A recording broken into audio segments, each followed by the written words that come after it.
What's up guys, welcome back to another video. In this video, I will show you how to log out of your Payoneer account.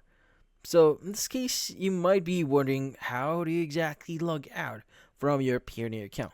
Well, this one is fairly easy. So first things first is we want to access the actual account. So we are already here in our Payoneer account. So what we need to do is we want to go ahead and go to the top right here, which in this case you should be able to see your name.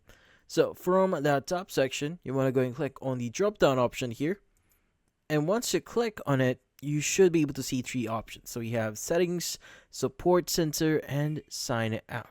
So just choose the sign out option here, and that should automatically sign out your account from your browser here. As you can see, we now see email or username and password here, and you should be able to remove your account. But in this case, that's about it. So if you found this video helpful, don't forget to leave a like or maybe subscribe to our channel. Thank you for watching.